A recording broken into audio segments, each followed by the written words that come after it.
ကျမတို့ဒါဆိုရင် ground နဲ့9မိနစ်စပြီးတော့လုပ်ကြပါမယ်။ပထမဦးဆုံး ground နဲ့လုပ်ဖို့အတွက်ကိုယ်အတွက်စိတ်သက်တောင့်တတဖြစ်ပြီးတော့လုံခြုံတယ်လို့ခံစားရတဲ့နေရာလေးမှာနေထိုင်ပြီးပါ။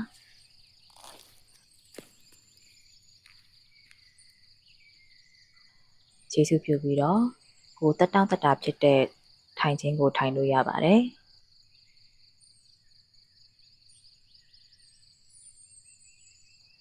ခြေထောက်ကိုချထားပြီးတော့ထိုင်လို့ရတယ်လို့တမလင်ခွေပြီးတော့လည်းထိုင်နေလို့ရပါတယ်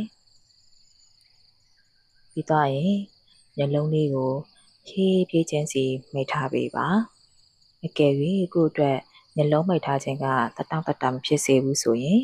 မျက်လုံးလေးကိုနည်းနည်းလေးဖွင့်ထားလို့ရပါတယ်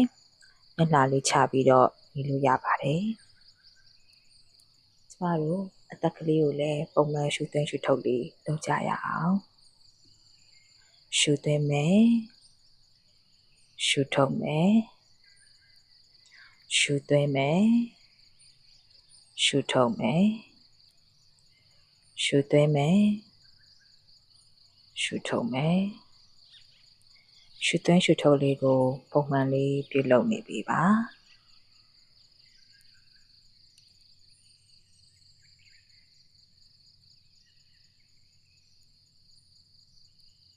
ကျမတို့ရှူသွင်းရှူထုတ်ပြုလုပ်နေရင်းနဲ့ဒီပတ်လည်မှာရှိတဲ့ကျမတို့ရဲ့ပတ်ဝန်းကျင်ကိုသတိပြုကြည့်ရအောင်ပထမဦးဆုံးကျမတို့ရဲ့နားလေးနဲ့ကြားနေရတဲ့အရာလေး၃ခုလောက်ကိုနားထောင်ကြည့်ရအောင်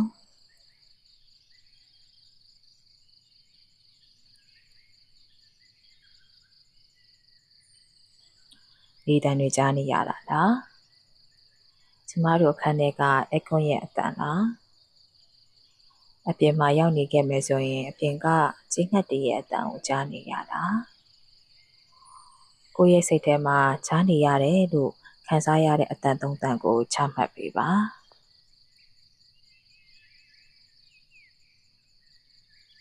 ထို့နောက်ကိုယ့်ရဲ့ခန္ဓာကိုယ်နဲ့ထိတွေ့နေရတယ်လို့ခံစားရတဲ့အရာနှစ်ခုကိုသတိထားပေးပါကိုယ့်ရဲ့လက်မောင်းပေါ်မှာ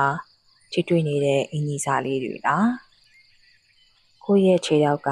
မြေပြင်ပေါ်နဲ့ထိတွေ့နေရလားဒါမှမဟုတ်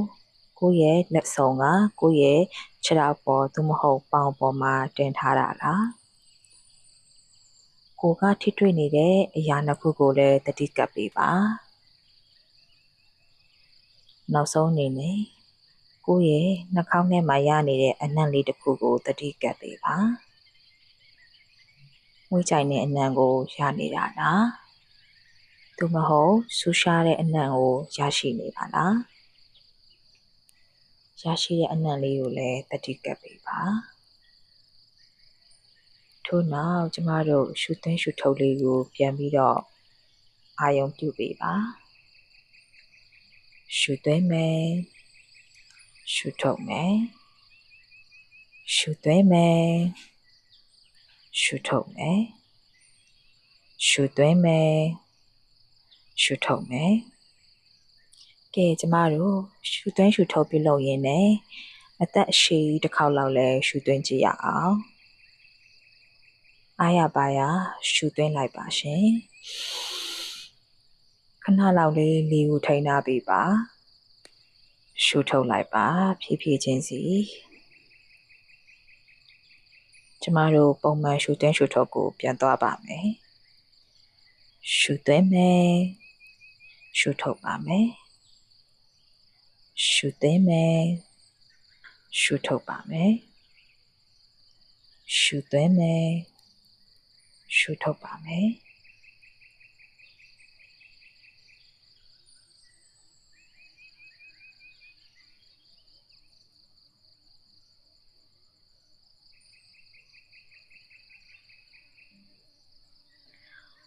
ပုံမှန်ရှူသွင်းရှူထုတ်လုပ်နေရင်မှကျမတို့အသက်အရှိတစ်ခေါက်လောက်ထပ်ပြီးတော့ရှူသွင်းကြည့်ရအောင်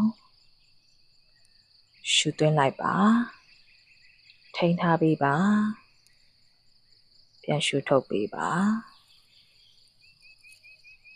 ပုံမှန်ရှူသွင်းရှူထုတ်စီကျမတို့ပြန်သွားကြပါမယ် ရှုသွင်းမယ်ရှုထုတ်မယ်ရှုသွင်းမယ်ရှုထုတ်မယ်ရှုသွင်းမယ်ရှုထုတ်မယ်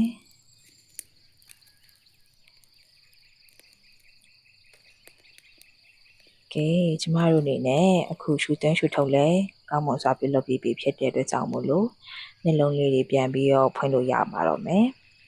နှလုံးဖွင့်တဲ့အခါမှာလည်းနှလုံးတွေစူးတာမျိုးဖြစ်တိုင်းတာမို့လို့ဖြည်းဖြည်းချင်းစီဖွင့်ပေးကြပါကျမ1ကနေ9ကိုစောက်ထိုးရှိပေးပါမယ်